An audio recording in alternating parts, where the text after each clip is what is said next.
most famous people in the world and ambassadors for our country across the globe. Keeping them fit and well is of paramount importance. In this revelatory hour, we reveal the royal health secrets. From royal birth... In fact, when she had Prince Charles, the Queen actually had a caesarean section. ...to royal death.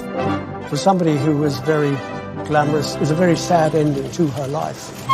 From the secrets of Diana's bizarre health regime. She loved cupping. We used to do cupping on her at least once a week. To the Queen's life-saving emergency kit. There is always a Royal Navy surgeon travelling with them, as well as the matching blood. And the outrageous fertility bed of King George IV. And while you were using it, the bed started jolting, so that the magnets and electricity had fused, giving this huge jolt of passion. No stone is left unturned as we reveal the royal health secrets. From cradle to grave.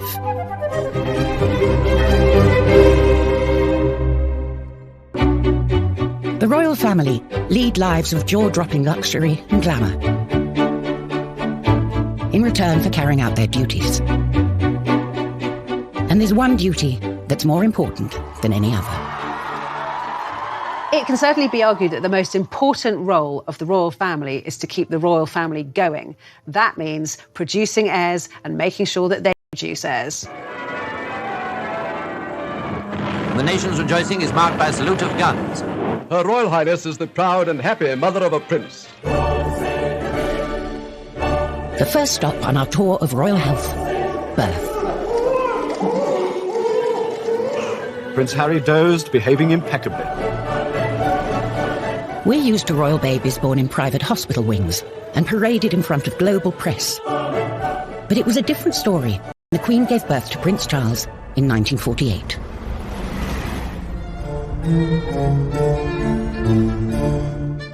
Back then, all royals opted for home or palace births. The three boys were all born at Buckingham Palace. Princess Anne was born at Clarence House purely because the Queen and Prince Philip had moved out of Buckingham Palace because it was being renovated after damage incurred during the Second World War. In fact, when she had Prince Charles, the Queen actually had a caesarean section. She wasn't rushed to hospital. The royal doctors set up an operating theatre inside Buckingham Palace. Everything was sterilised and performed the operation so that she could have Prince Charles there and then. And if you thought her consort would have been there to support her, think again. Well, apparently Prince Philip was swimming and playing squash when Prince Charles was born, which, frankly, is about as useful as a man of his youngest child. By that time, it's thought that the Queen put a lot of pressure on him and said modern fathers and modern husbands are at their wives' bedside during the birth now, so you jolly well can be too.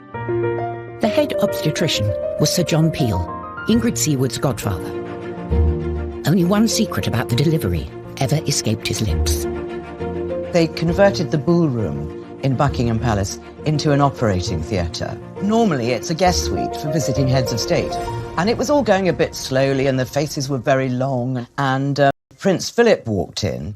And so, as it is Prince Philip's wont to make these kind of jokes, he said, and to think that last week General de Gaulle was having a bath in here. And that sort of broke the ice and everybody laughed. In those days, there was no rush to display the baby. There are some very sweet pictures of the Queen in bed, cuddling the baby Prince Edward, and next to the bed are her older children, Prince Charles and Princess Anne, and that group picture of the four of them shows, I mean, Edward was at least a couple of days old by this point, but the Queen was still in bed, kind of in confinement. Oh yay! Oh yay! Things are very different today.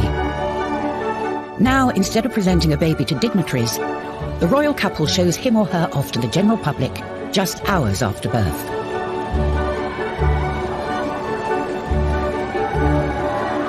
And this is where it usually happens. The Lindo, a private wing of an NHS hospital close to Kensington Palace. One of the reasons that the royals have chosen the Lindo wing over other private maternity units in London is because it's aligned to St Mary's Paddington Hospital, so it also has all the facilities of a fully fledged hospital. The first royal baby to be delivered here was Princess Anne's son, Peter, in 1977. Princess Anne was driven to St Mary's Hospital in London for the birth of her child. And in 1982, a media circus, as Princess Diana gave birth to William, the first heir to the throne to be born in a hospital. Prince, Princess and baby Prince emerged to the cheers of the crowd. It must have seemed only natural for William to return 31 years later for the birth of his own son, George. Well, he's got a good pair of lungs on him, that's for sure. He's a big boy, he's quite heavy, but we're still working on a name, so we'll have that as soon as we can. As you might expect, the place where the royals give birth does not come cheap. The Lindo wing is very expensive. It's around £6,000 for their standard room a night. If you want the deluxe option, it's an extra £300. As this promotional video shows, the Lindo has all the facilities you'd expect. I had my daughter there. It wasn't very glamorous at all. And when Diana had William there, it wasn't glamorous. But now it's quite smart, and still got the knowledge that anything goes wrong, there's going to be a lot of people that are going to be able to help you. So what's it like inside a hospital fit for the future king or queen? Catherine Filkins had her daughter Isla there in 2017, just months before Prince Louis's birth. It did feel a little bit like you were staying in a hotel in terms of they had really nice toiletries that they provided for you in the bathrooms, and you had, a room with your own ensuite bathroom and your own private room. They had selection menus that you could choose lots of delicious gourmet-style food each day. They had the afternoon tea options. You could have wine and champagne if you decided. I didn't do that, but if you wanted to or your partner wanted to, they could partake in that. And really, apart from the amenities, it was much like a normal hospital. Neither, it turns out, did Prince William at the birth of Prince George. William and Kate eventually arrive. They were sort of nervous. The whole room had been sealed off for weeks beforehand, so once it had been security cleared. And William pops his head out of the room whilst Kate is in labour and says, "Oh, could I possibly have a drink?" And everyone's like, "Yes, of course you can." It's like, "Oh, just a glass of water." And they were like, "Of course!" Cold room temperature. And I think they were surprised, obviously, that how sort of low-key Kate and William were. And after the birth, one can relax in style, as Catherine can attest. We had booked a standard room, and when we got to our room, we were in a deluxe suite, and we were led to believe that it was the room where the royals were, and it was huge. The immaculately presented Kate has helped make the Lindo Wing photo call a modern-day institution. Any parent, I think, probably sort of know what this feeling feels like. It's very special. But these photo calls are controversial. Many think they pressure other women to pretend childbirth is easy and neglect their recovery. There was a lot of talk about, did she really have to put tights on? We know that there's this etiquette that royals aren't seen without tights, but seriously, after giving birth, wriggling into a pair of tights must have been quite something. I don't think a civilised nation should be expecting women of any standing in life, whether they are birthing an heir to the throne or not, to do something like that. It was just disgusting. To those people who criticised Kate's appearance, especially with Prince George, what would you want her to look like? Do you want her to look, the future Queen of England, as if she'd been dragged through a hedge backwards? These pictures, particularly the pictures of the birth and the presentation of Prince George, are iconic. It's the birth of a new monarch, and I think we want them to look...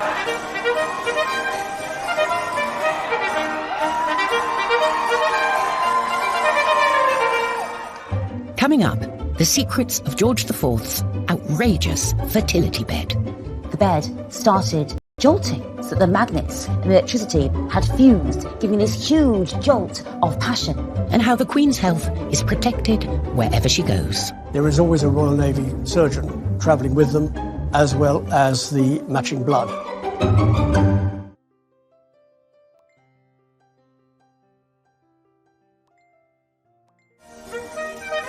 The modern royals seem to have no problems in the fertility department.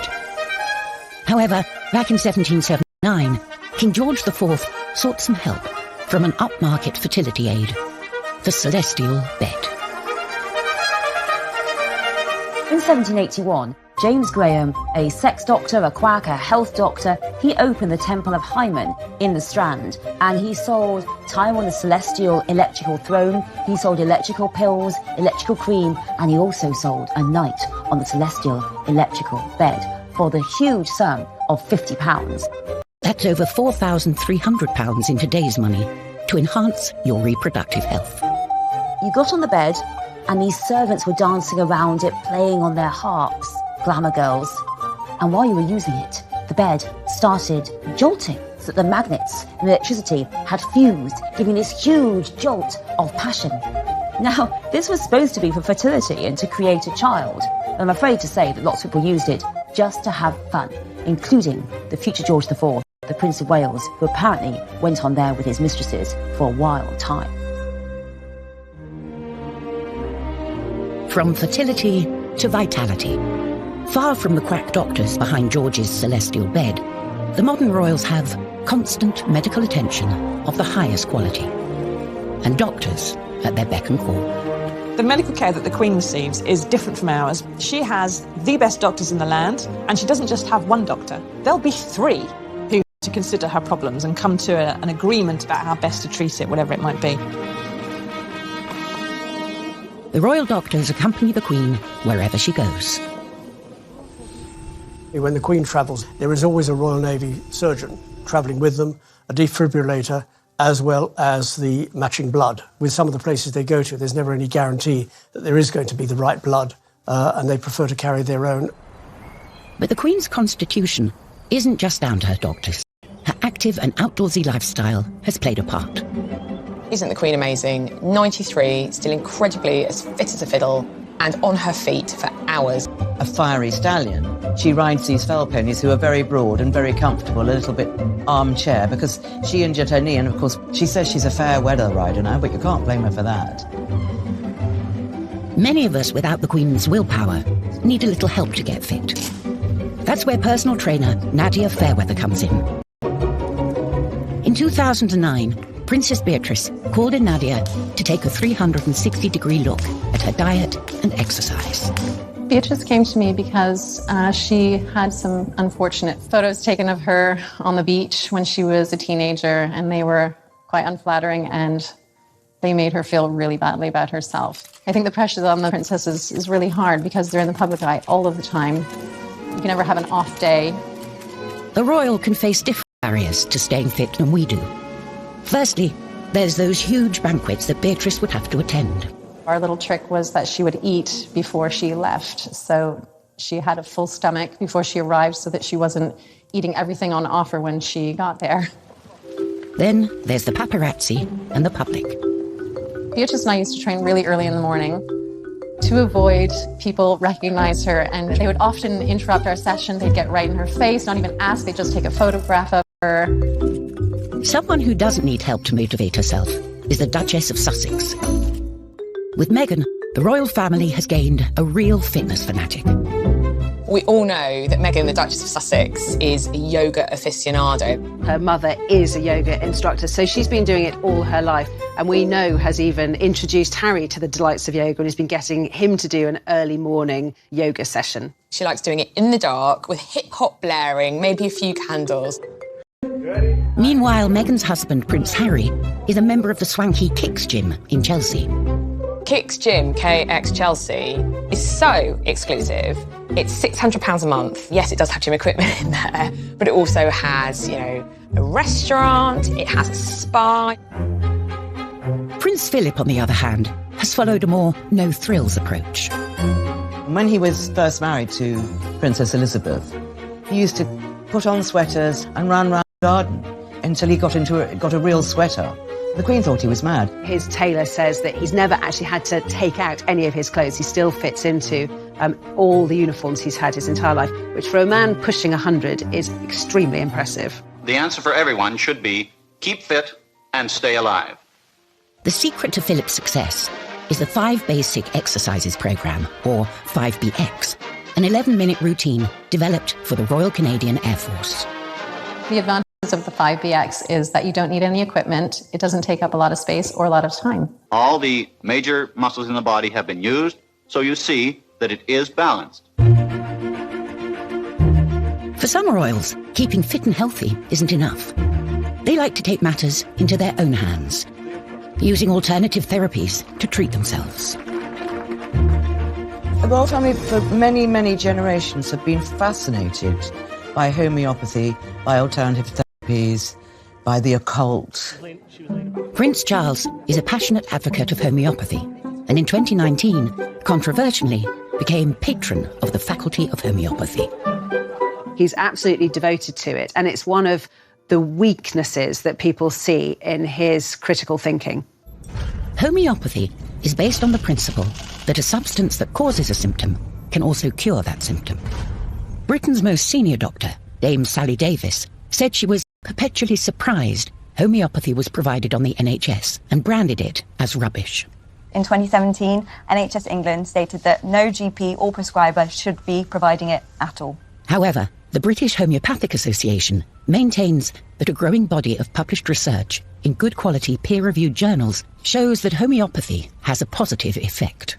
Prince Charles should be using his absolutely huge profile and platform to be promoting something that has evidence behind it, something that is going to actually help genuinely his nation. Famously, the biggest advocate of alternative therapies in the royal family was Princess Diana. That liver meridian take away all your tension. Dr. Lily Howe is an acupuncturist who treated Diana for stress and anxiety from 1996 until her death.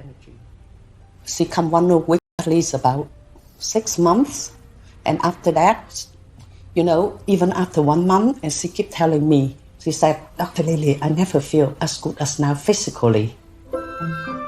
Acupuncture really can help her to calm her down, to give her more energy. And also, she said, before when she faced problem, she easily to break a tear and then lose her temper. And now she just face it. Princess Diana always said, if it can help me, it of course can help other people with similar problem like me. But Princess Diana didn't stop at pins. In his Marylebone clinic, Nish Joshi is practicing an Eastern therapy called cupping. She loved cupping. We used to do cupping on her at least once a week. What you're trying to do is you're improving the flow of blood into a tissue by creating a vacuum to therefore allow detoxification of... At the time of her separation from Charles. And Nish took her holistic health in hand. From cupping, osteopathy, and nutritional advice to cognitive behavioral therapy. Visualization exercises, starting to get her to sort of understand how to meditate, how to start creating a more positive attitude as well. I remember once going into her bathroom and around her mirror, she had Post-it stickers with little positive messages on there. And I just thought that was really amazing that, she herself used a lot of positive affirmations to motivate herself on a daily basis. Nish's relationship with Diana was more than that between most therapists and patients. I mean, sometimes on a Sunday, she would just come over and we would just cook lunch together and just flop and, watch TV, and it was fun. While many people thought Diana pursued fads, Nish thinks she was simply ahead of her time. Diana was really a sort of a trendsetter. She was exploring more natural approaches to her own well-being. Alternative therapies weren't just for modern royals. From Henry VIII's gammy leg to Queen Anne after she had a fit, bloodletting was a favourite medical treatment for 2,000 years. Royalty would be bled at home, but the public might come here, the Old Thomas Hospital, London, now a museum. Bloodletting was used for pretty much everything, from acne, cholera, cancer, smallpox, tuberculosis, herpes, insanity, the plague. Bloodletting was also used for kind of severe hemorrhaging, so maybe everything from a nosebleed to extreme menstruation. And in childbirth and before surgery, people would be often bled to reduce inflammation. For much of history, leeches were the method of choice to get rid of all the bad blood, royal or otherwise. This leech is a European medicinal leech. It has 3 jaws in a shape of a Y, and each jaw has about 125 teeth in each jaw. And it actually saws its way in as opposed to a very sharp bite. Carl picks a leech similar to ones which have been used for centuries on the likes of Henry VIII and George III. This little leech will probably take on between 1 and 3 mils of blood. You can actually just feel the jaws working a little bit, and then when it drops off, the anticoagulant will carry on working for the 10 hours until it'll just slowly keep dripping blood. Carl is lucky the leech is just on his leg. Rumours abound of sexually transmitted infections running rife in royal circles. There's also a case of a gentleman coming into this hospital with gonorrhea. One of the consequences was that it caused one of his testicles, they don't say which one, to swell up to the size of a tennis ball. And it was the overall application of 120 leeches, not all at the same time, placed on that part of the body to reduce the swelling. Until recently, if a king or queen needed an operation, they didn't go to hospital. The hospital came to them. In the past, most wealthy people would have been treated in their homes. They would have given birth in their homes, they would have died in their homes, and the idea of going to a hospital was absolutely anathema because that's where the poor went. And instead, in this case, the doctors would come to them. And that was the case in 1951, when the Queen's father, George VI, underwent a serious operation. It took place in the ballroom of Buckingham Palace, the same place Elizabeth II would deliver 3 of her children. At the Association of Anaesthetists, they have the equipment used in this high-profile and risky operation. This is an ECG machine or electrocardiogram, and it's designed to monitor the heartbeat. It's the quickest way to see if your patient's doing okay or if they're in trouble. In the 1950s, very few hospitals would have had such sophisticated equipment, so the king really did get treated like a king. The king had lung cancer at the time. He was a very heavy smoker, and the operation was to remove one of his lungs, so it was a very serious operation. The assistant anaesthetist on the day was Dr. Cyril Skerr. Many years later, he explained how public interest in his health affected George. The most touching thing was that when we went to put him to sleep in the morning, he had all the Sunday papers around him, and they all had grisly details of the operation that he was likely to have. He was very apprehensive of the operation. It must have made him feel a great deal worse. I think they should have kept those papers away from him. Having a pneumonectomy or having one of your lungs removed is a very big operation. It was performed successfully, and the king did come around and survive afterwards, but unfortunately he did pass away within the year. The Queen's father was treated at home, but that is a thing of the past. Coming up, we reveal the secrets of the Royal Hospital. It's like a posh hotel, really, with kind of operating theatres. And the family medical secrets they kept hidden. His brother, the future Edward VIII, said, "Who's more of an animal than anything else? He's the royal family's dirty little secret."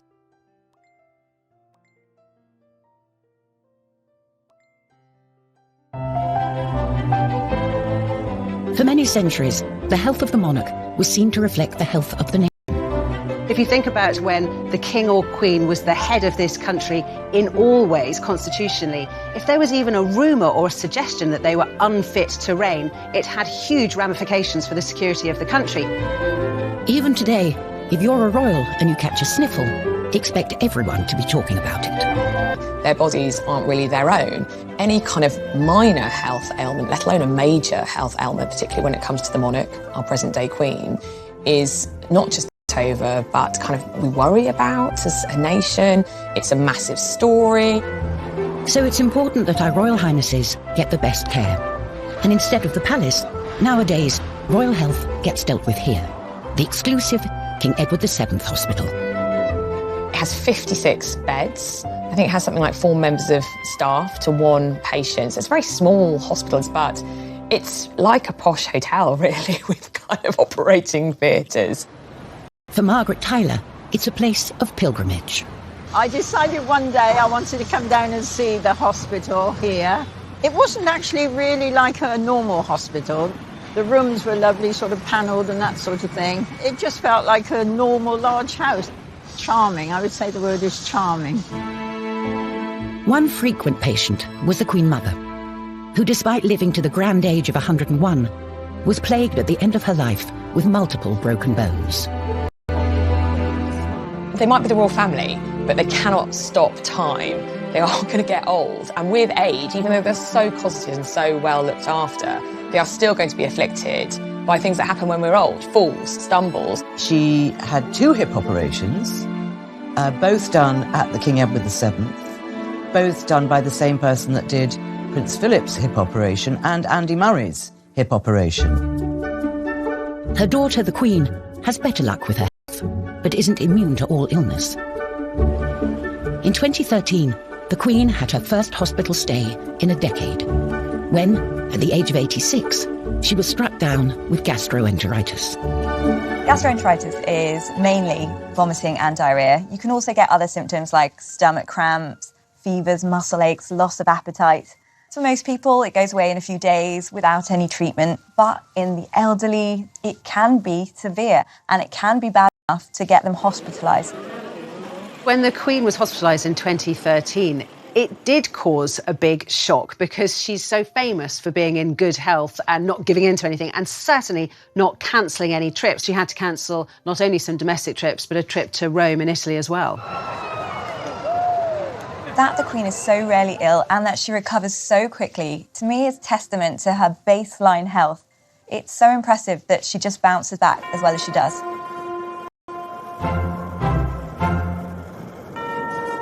Prince Philip is another famously robust member of the royal family.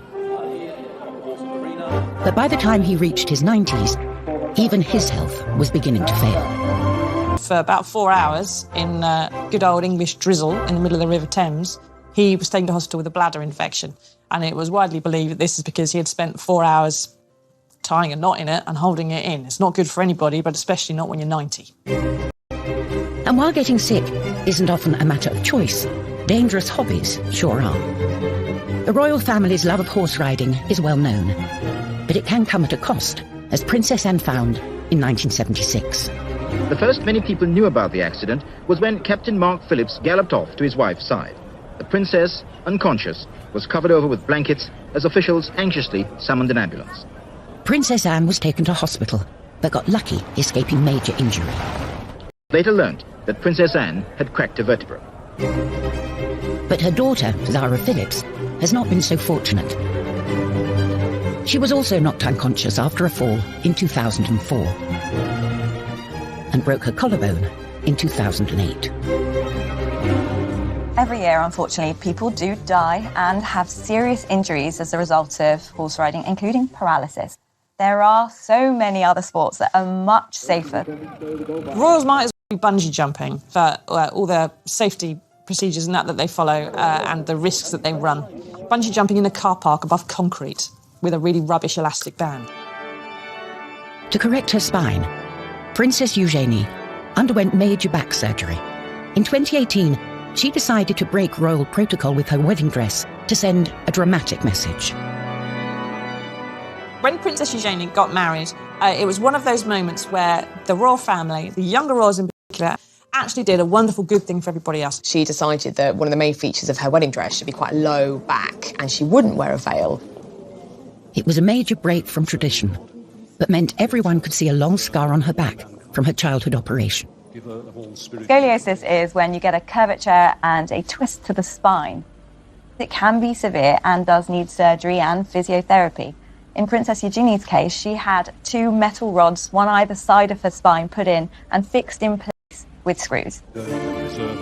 She made an effort to design a dress with a big deep V at the back to show her spinal scar so that she could show every other boy and girl in the world and in the country that if you have something like a curvature of the spine, A, it can be fixed, and B, your scars are what make you, and there's no need to be perfect. And I thought it was wonderful. I was almost in tears watching that. Eugenie proudly showed her scars off to the world. But back in 1902, the royal family were busy hiding away what they saw as a medical embarrassment. That he wasn't developing as fast as the children, he wasn't learning as fast, he had epileptic fits, he may have had autism. And they really started to try and hide him away. He did not go to his father's coronation, and in the First World War, he was basically put on this farm. But he never saw his siblings, and the family essentially were trying to hide him away, pretend he didn't exist. And when he died at the age of 15, his brother, the future Edward VIII, said, He was more of an animal than anything else. How cruel, how unsympathetic. But to Edward, that was the way it was. He's the royal family's dirty little secret. Coming up, we see how Princess Diana took her own serious problems. She had tried to throw herself down the stairs while she was pregnant. She suffered from bulimia, depression, crying fits. And used them to change the way royals dealt with mental health forever. And then she made a very brave decision that she was going to talk about it publicly. Anorexia or bulimia show how an individual can turn the nourishment of the body into a painful attack on themselves. She made an effort to design a dress with a big deep V at the back to show her spinal scar so that she'd show every other boy and girl in the world and in the country that if you have a curvature of spine, A, makes it, B, your scars are what makes it. It was perfect. And I thought it was wonderful. I was just in tears watching that. Eugenie proudly showed her scars off to the world. But back in 1902, the royal family were busy hiding away what they saw as a medical embarrassment.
The way in which the royal family tackle mental health issues has changed radically in more recent years. And much of that transformation was due to one woman. No one really knew that Princess Diana was suffering from mental health issues until the bombshell book written by Andrew Morton, which revealed that she had tried to throw herself down the stairs while she was pregnant. She suffered from bulimia, depression, crying fits. She was 19 when she was thrust into the limelight. How anybody could cope with that without any sort of backup is beyond me. Yes, she was a member of the aristocracy. Yes, she knew which knives and forks to use at a dinner table. Yes, she knew who Bunty and Tarquin were, but royal life is on a different scale. And of course, as we know now, Charles was still having his affair with Camilla Parker Bowles. So it was incredibly difficult for her. Diana started seeking help for her bulimia and other issues. But like everything else she did, it was swept up into a media circus as the paparazzi ambushed her to and from her appointments to see psychotherapist Susie Orbach. And then she made a very brave decision that she was going to talk about it publicly. Anorexia, bulimia show how an individual can turn the nourishment of the body into a painful attack on themselves. She told me that when she gave the interview to Panorama and talked about bulimia, and she said she had so many letters saying, "I'm so glad you talked about it so openly." Because, we talk about all these things very, very openly now, but go back, 25 years and people didn't.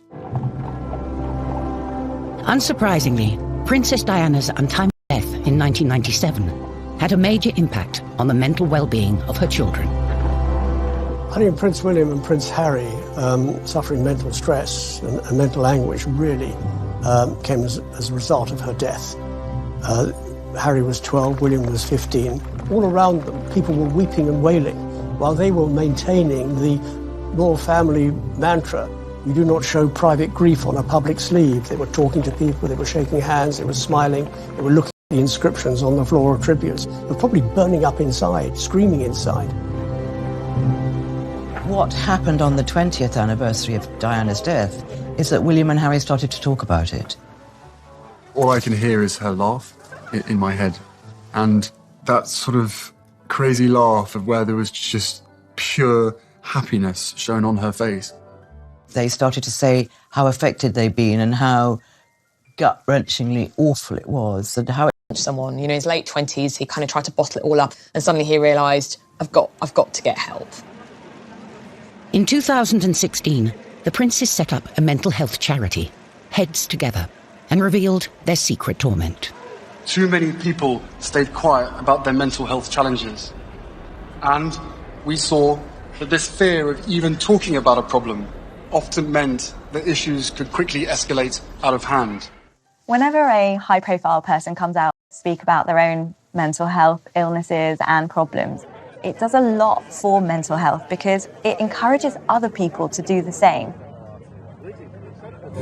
In the 18th century, mental health problems weren't treated so sympathetically. George III famously suffered 4 bouts of madness during his reign, now thought to be mania caused by bipolar disorder. He would talk incessantly, he would hallucinate, he experienced aches and pains over his body, and he sometimes became very violent. Desperate to cure him, George's doctors detailed his treatments in daily letters to the government. So here we've got a series of letters from the doctors who were looking after George III during the first episode of his illness in 1788 to 89. They had a lot of ideas. They would have been using traditional techniques like bloodletting, blistering, using purgatives like senna, so a laxative. To make him sick. I mean, it was pretty horrific. One of the daily bulletins describes how the king has been in the straight waistcoat the whole night. So he's basically been tied in his bed. So they talk about what a terrible night he's had. This is someone his mental health is paramount because his mental health is the country's mental health. So this is a political crisis, but yet it's all about the king's body.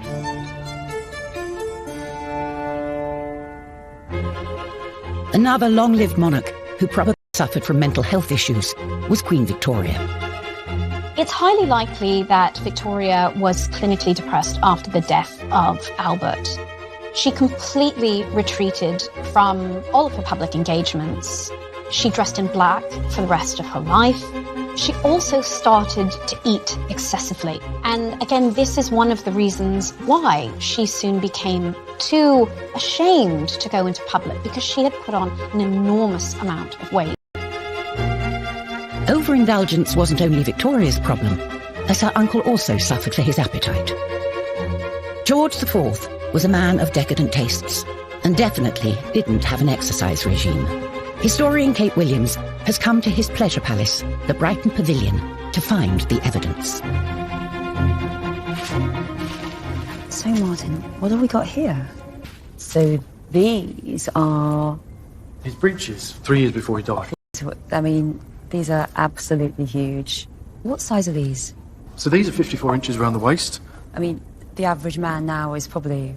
34? 34, so a 1 3/4 of an average man. Exactly. Into here. His breakfast consisted of 2 pigeons, 3 beefsteaks, 3/4 of a bottle of Moselle, a glass of brandy, a glass of champagne, and this was just for breakfast. No Weetabix for George. No Weetabix, no vegetables, no Weetabix, no help. And he was in such chronic pain. He had so many illnesses, even from a young age. George's appetite led to multiple health issues, including gout, hardening of the arteries, and dropsy, which all cause more problems. The gout led to cataracts, meaning he was practically blind by the end of his life, and his hands got so full of liquid, he was unable to hold even a pen. There was a point his physicians actually said, because he was so large, that actually any exercise he did would have actually been quite damaging to his health. By the end of his life, he had to sleep sitting up to avoid being suffocated by his own weight, while doctors regularly tapped his abdomen to drain excess fluid. This is the reality. A man who had a life of excess, and his health was... Shot. Absolutely shot to pieces. Yeah. Wow. It really brings home that one of the worst threats to a monarch's health is actually his own indulgence. But George IV wasn't the only royal who fell foul of their decadent lifestyle. The Queen's sister Margaret died in 2002 at the age of 71 after enduring years of bad health. Poor Princess Margaret, a lifetime of hard living finally caught up with her. All that drinking finally caught up with her. She scalded her feet in a shower, moustique. I mean, she didn't realise that the water was so hot, and then she literally was so hot it scalded her. That was a sort of led to more and more medical problems with her. Migraines, laryngitis, bronchitis from all the smoking, hepatitis, pneumonia, not forgetting the 3 strokes. For somebody who was very glamorous, somebody who enjoyed life, to suddenly be confronted with burns that you don't quite get over, to have a number of mini strokes you don't quite get over, it was a very sad ending to her life. Thankfully, her sister the Queen is much healthier. And just as well, when we've seen how the health of the monarch has been synonymous with the health of the nation for most of British history. The monarch is if the monarch is strong and healthy, the state is strong and healthy. We still wait with bated breath for every royal operation and celebrate every royal baby. And to many people, what happens to a royal body is almost as important as what happens to their own. It's always that kind of dichotomy. They're like us, but they're not like us. They live in palaces and drive around in carriages and have every kind of luxury that life could ever throw at them. But on the other hand, they are just like us because they still need hip replacements, have knee trouble, they break wrists, and so it kind of shows that they are just still like us. We have a very strange psychological connection to the royal family, as though they are our own family in some way. And so when their health suffers, we really care and we really are interested in it. Many people do look up to the royal family and they want them to be more beautiful than us, better dressed than us, sparklier jewels than us, and have better health than us.